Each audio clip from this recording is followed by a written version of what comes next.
pinag-aral ako ng Pangulong Marcos ng high school at saka kolehiyo nung ako'y nasa Scout Ranger.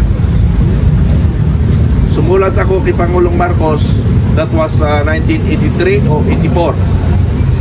Sumulat ako kay Pangulong Marcos na sana mabigyan pansin yung aking malasakit at tiyaga na nagsakripisyo ako sa ating bayang Pilipinas nung ako'y edad 14 anyos. Nag-undergo ako ng military basic training, 13 years old ako. So yun ang ginamit ko para ako'y mapagbigyan na mag-aral. So natapos ko ang kuliyo ko sa pamagitan ng utang na loob ko kay Pangulong Marcos. Kaya nga naging diehard loyalist ako ng Marcos. Ano? So bakit ako dito nagsasadri laban sa kanya? So mamaya ako babanggitin yung bakit ako naging ganito. Ano? Nung ako'y nasa Scout Ranger noon, alam naman ninyo Scout Ranger kung saan tinatapon-tapon sa sulok ng Pilipinas. At kilala naman ng Ranger si Colonel Romeo Lim, ang aming chief staff, mahigpit. Sabi sa akin, Bukay, lapit ka kay General Espino, hindi kita payagan, mag-aral, maghanap ka ng kalaban niya sa bundok. Yun, dito pala kalaban mula sa bundok, ano? Pero mamaya ako ituloy yun, ano? So sa isip ko, hindi talaga ako makapagtapos ng kuliyo dahil yun nga sinabi, chief staff na yun eh. Pag sinabi chief staff ng isang military unit, mabigat yun. Pumapakatlo yun sa pinakamataas, ano? Katulad yung General Browner, chief staff. So ang commander-in-chief niya, yung si Presidente Marcos. Tapos yung isang Banduruga straight, si Secretary Teodoro. Kaya pangatlo ang chief staff, ano? So inisip ko, hindi ako makapag-aral. So ang ginawa ko, kwento ito mga kaibigan, nagkwento lang ako bago ako naging walang hiya ngayon. Naging tarantado, naging parumbado. Sayang daw yung pagka-kernel ko dahil walang hiya, gago ako. Pero ayaw kong magpaloko sa manlulukong Pilipino. Kaya ako nag-aalma ngayon. Okay, balik ako sa pag-aaral ko. Susumulat ako sa Pangulong Marcos. Hindi ko matanda, 1984 siguro yun ako sumulat. Kasi 1983, doon namatay si Aquino. Nasa Quezon Province kami noon. Na ganito rin, magulo ang Pilipinas noon, 1983. Ano? So yung aming batalyon, na Mountain Battalion, under ng Scout Ranger, ipinulaut kami sa Quezon Province. Dinala kami dyan sa Fort Bonifacio para ito, katulad yung ginagawa ng mga pulis ngayon, yung may hawak na kalasak. Yan yung aming ginagawa, kalasak. Ano? Kami ang tawag ng CDC, Civil Disturbance Control. Ang tawag sa amin noon, yung Scout Ranger Regiment. Ano? So, ang ginawa ko, sumulat ako to Commander-in-Chief Armed Forces of the Philippines, Malacanang, Manila, from Corporal Segundo Esmitran Jr. So nagsasalaysay ako, no? Nagsasalaysay ako para malaman nyo naman kung paano ako naging gago. So, kasi marami tumatawag sa akin, sabi niya, sir, huwag mo naman ganong ganyan kasi kernel tayo eh. Di bali na hindi ako maging kernel, lumalaban ako sa manluloko sa Pilipinas na inuubos ang kaban ng bayan. Di bali na hindi ako maging walang akong kernel, tanggap ko yun. Ano mga kababayan, tanggap ko yun. Basta labanan ko lang ang magnanakaw sa Pilipinas. Okay. So, dumating ang sulat. Ang sulat na yun, para sa, itong kwento ko kasi, para doon sa mga kababayan nating Pilipino na hindi nila naintindihan ano ang proseso ng military. So, nagkikwento ako. Okay. Naproba ni Presidente Marcos Sr. papunta sa National Defense, papunta sa General Quarters, papunta sa Philippine Headquarters, tapos doon, Direct Corporal Mitran to report to District Quarters Attention G1. Nag-report ako doon. Ang nalala ko, isang major yun, nakalimutan ko na apelyido, parang PMA 78 yun, kung hindi ako nagkakamali. Sabi sa akin, ikaw pala si Corporal Mitran.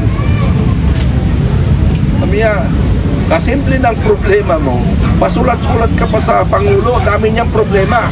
Siyempre, isang corporal, medyo rin karap ko, hindi ako makareasoning. Sa isip ko lang, kagulo na. Ayaw nyo lang, part ng ano nila yan, gulo nila. Okay, Dok. Kwan lang yan, Carino Military. Anyway, may pulis na may Carino Military dyan. May pulis. Okay. So tuloy tayo. Nasaan na ba nga ako? so pinag-report ako sa aming G1. So sabi niya, okay, by this, ganito, report ka. So nag-report ako, then nag-aral na ngayon ako sa Cabanatuan City, sa Arroyo University.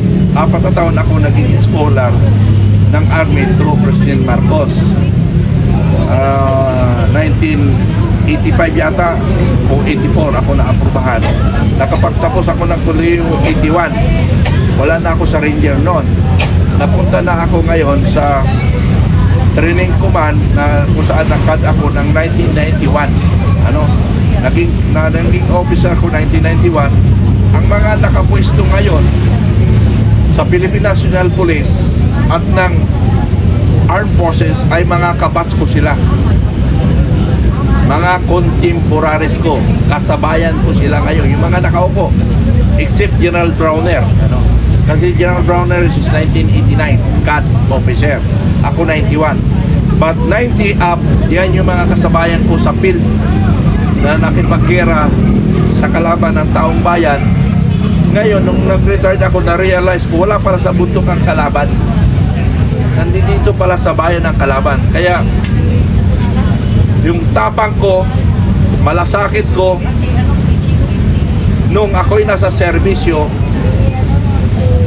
nagbuwis buhay ako para gampanan ko ang aking responsibilidad sa taong bayan, sa ating gobyerno, na buong tapang kong pinagtatanggol ko ang sambayan ng Pilipinas.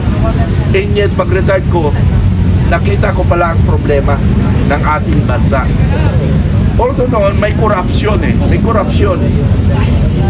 Pero yung corruption nun, nakukampa no, na may minimize pa yung corruption. Mga 1,000 lang noon in our time. Yung million na 50 million na si General Garcia, 50 million na si General Garcia, na nakakulong ngayon sa libing sa Bureau of Prison, si General Garcia. Ang alam ko doon, 50 million na o 60 million lang ang nanakaw niya, nakulong kaagad. Ngayon, billion, trillion pa, hindi pa nakukulong. Mag-iinit na naman ako, magsisigaw na naman ako dito. Kalma. Ha? Pag ako nag-iinit kasi ako, pag naramdaman ko na yung mga magnanakaw, yung nasa Senado at Congress, na para bang yung nakikinig, yung mga Pilipino, tanga, bobo, walang alam, manhid, nag-iinit ang dugo ko. Gusto ko silang pagsusuntukin dyan sa Congress at saka sa Senado. Mabuti na nga si Speaker Romualdez, umalis na kasi inaamok ko na suntukan to si Speaker Romualdez. Sabi ko, how many times ko nang hinamon niya, di ba doon tayo sa Batasan? Hinamon ko rin, pero wag sa loob ng Congress, sa labas, sa pintuan. Kaya siguro magkaedad lang kami, kaya kong kahit matangkad sa akin sana naman ako magkapaglama sa matangkad pero sa kaedad ko lang hindi na pwede sa mga bata, no? So ang point ko dito, nag-iinit ang dugo ko na para ba ang tingin sa Pilipino, mga tanga tayong lahat. Mga tanga kayo, mga vloggers, mga tanga kayo, bubo kayo. Paano? Tingnan nyo na lang sa Senado, huwag na sa Congress, tapos na sa Congress napalayas na yung mga tarantado nung bumayin din sa taga-Congress. Natakot sila dahil kay Congressman Barsagan. Sabi ni Congressman Barsagan, nung nasakwan tayo Batasan, nako, yung mga Pilipino dyan, pag nakalusot dyan, nakarating sa opisina natin, magkutay-kutay ang katawan natin para mapaparis tayo sa Nepal.